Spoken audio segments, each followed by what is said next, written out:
what I like to say is we're 99% NFG, which is no effing good. Hey, I'm Misfit Heathens Desert Crew MF, and I'm chatting with Staxx.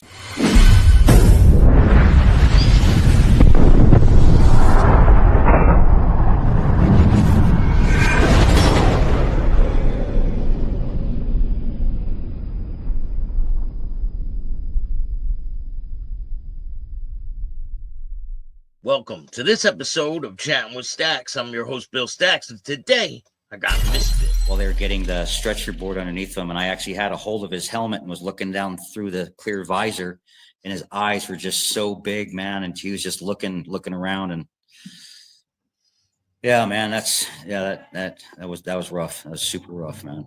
It is a scary situation when Very a little scary, while before you guys were just having a good time, right? Yeah. You know, no more than 15 minutes before that, we were all sitting down breaking for lunch. You know what I mean? We stopped and had lunch, made sure everybody was good, everybody was okay, and you know, everything was going good. And all it takes is one person not knowing what the hell they're doing in a cage, man, and it can cause a chain of events to unravel, and someone gets hurt, man, seriously. And unfortunately, that's what happened to our brother.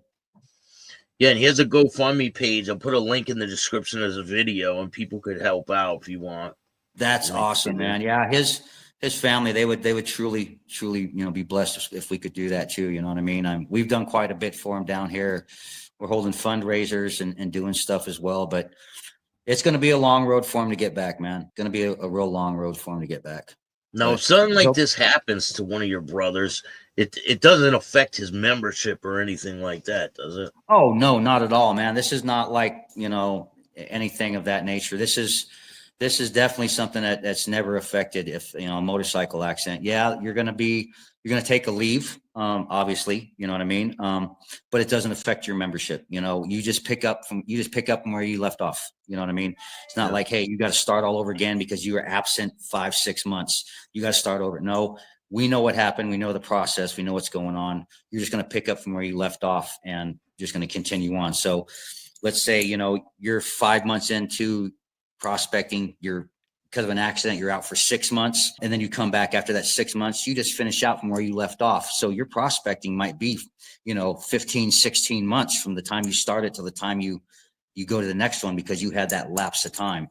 It's kind of put on pause, kind of. Everything's put on pause. Yeah. You're not expected to do anything but heal and get back to, you know, being in riding condition. What do you think about the support that your brother has been shown from the club?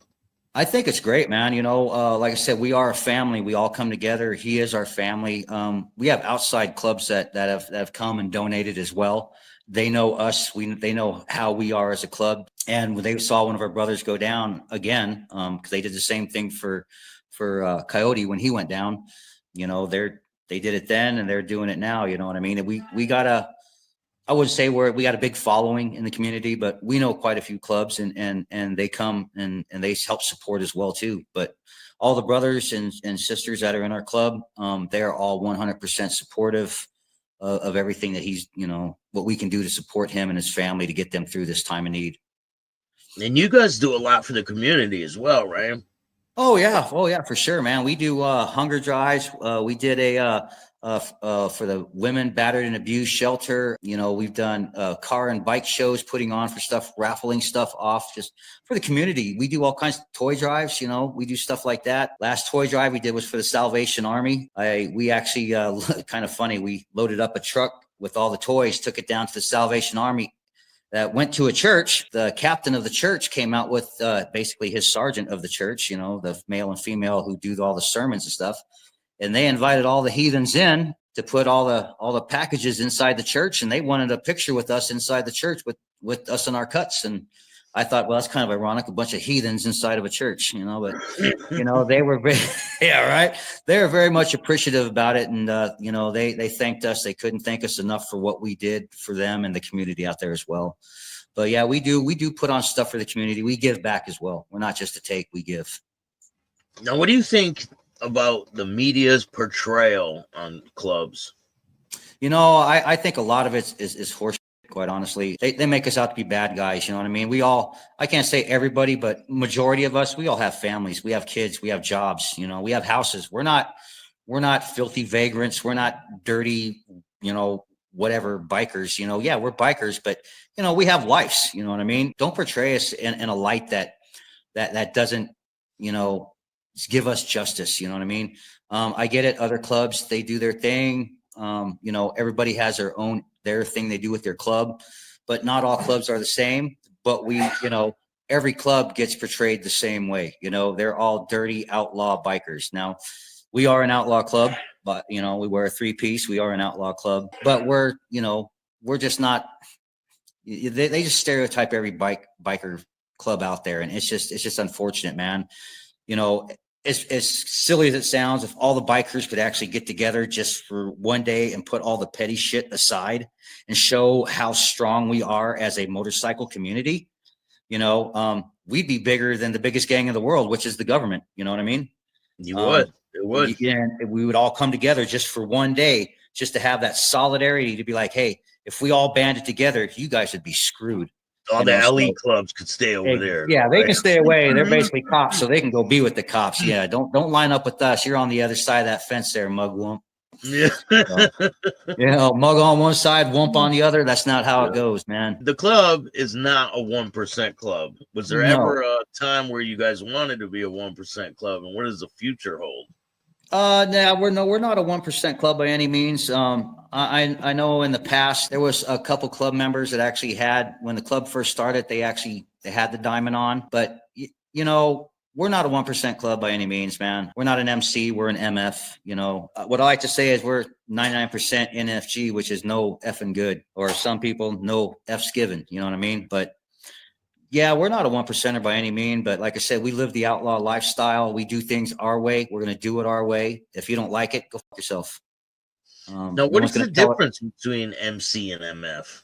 What are the differences? Well, an MC is a motorcycle club, and we're an MF, which is a motorcycle family. We're family oriented. We do a lot of stuff, at each other's houses. We barbecue. We go on rides together, other than just bike rides. You know what I mean? Club related. We just.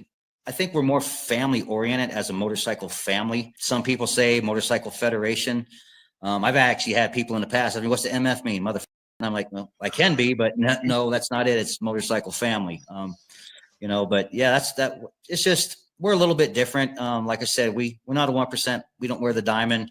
We don't roll down the same path as everybody. But like I said, we are an outlaw club. Yeah. We're going to do things our way and the way we want it. So now, what does the future hold for you and for this club, and what direction do you guys want to go in? Man, like I said, we're not a big club. We're probably slow. We'll get more members in, you know what I mean? But we don't want to be one of those, quantity over quality type of clubs. You know what I mean? I'm not just going to bring any Joe Schmo in and put a patch on and say, hey, now you're a heathen. Not how that's going to go, man. I see our club, getting bigger. Like I said, not going to be a massive club, but we're going to get bigger by all means, keeping the history, the club, the foundation alive. I plan on being here. I'm not going nowhere unless something severe happens to me where I either cannot ride or I die, which, hopefully that don't happen, but I don't plan on going nowhere, man. When I joined this, it was for life. This is what I wanted. This is where I'm going to be with my brothers, my family, all my sisters. It's a great place to be. And I see us doing good things in the future, and we'll be here, man. We're just going to be here. Another question I have is, if there was somebody that was a part of one of the big clubs, mm-hmm. and they walked away from one of those clubs, do you guys accept those people? Well, that's something we would have to sit down and as our club as a whole, we would talk about it. I mean, that has, things could happen like that, I guess, but we would have to talk about it. They would have to be excommunicated from whatever club they were in for X amount of time. If they had any ink work done on them that represented their old club, that would have to be covered up. It's, there's certain things that would have to come into play before we just said, hey, well, we know you were in this club and yeah, come on over. Not how that's going to work at all. You're still going to have to go down the hang around period. You're going to have to come around. You have to get to know everybody. Just because I might have seen you with another club and I know what you're about doesn't mean I'm going to open my door and say, hey, come on in, brother. That's not how that's going to work at all. You're going to come and you're going to do the steps that we all do. And if you don't make it, you just don't make it. You know what I mean? It's just as simple as that. And do you guys do patch overs? We have never done a patch over. We have never done a patch over, and I don't think that's something that we've ever really talked about as a whole. I know a couple other guys that I know in some other clubs. They're just actually social writing clubs, not even MCs. They're just writing clubs, but they actually have their own patch and their own thing going. They actually inquired about what would it take for them to patch over. Well, first of all, you're a social writing club. You're not an MC. You're not an MF.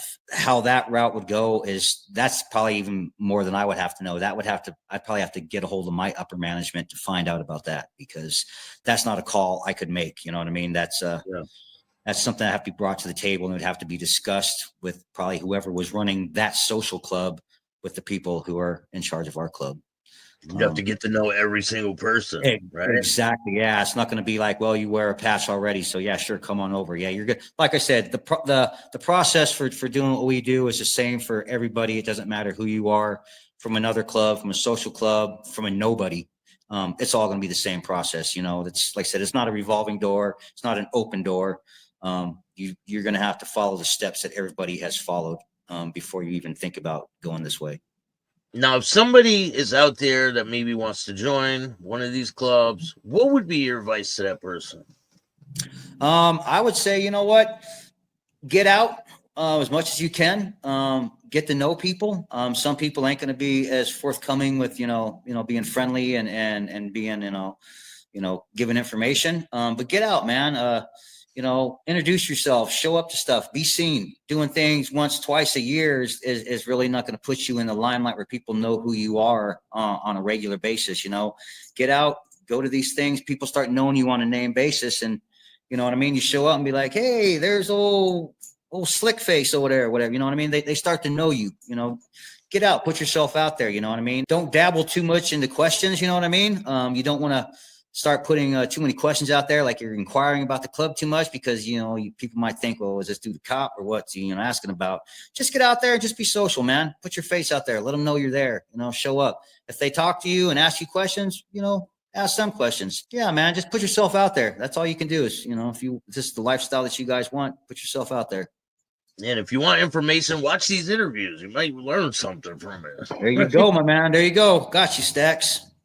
I appreciate you taking the time. I really do, man.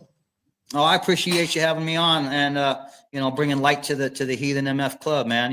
We are the Desert Crew down here. So if there's anything, man, you ever want to call and talk about, you want us back on, man, just hit us up. We're always willing to go. Yeah, I'm gonna arrange a live where we're all live one night, just chopping it up. That would be sick, man. Yeah, hell yeah. We get the clubhouse going here then. That'd be awesome. Yeah, definitely. And is there anyone else you want to give a shout out to before we go? Just all my brothers out there, all around. My brothers in Australia, my brothers in Wyoming, my brothers here in town. Just everybody who's been supporting us, man. Keep doing what you're doing, because we'll keep doing what we're doing. And thanks for being here with us, man. It's a journey. Definitely. Thank you, man. And if you like this show, hit the like button, subscribe, hit the notification bell so you can get my videos every time they drop. And the link will be in the description of this video for his GoFundMe page to help out his prospect that had the accident. And if you can't donate, and if not, share it. Share the link. I appreciate you. And if you don't like this show, too bad, start your own podcast.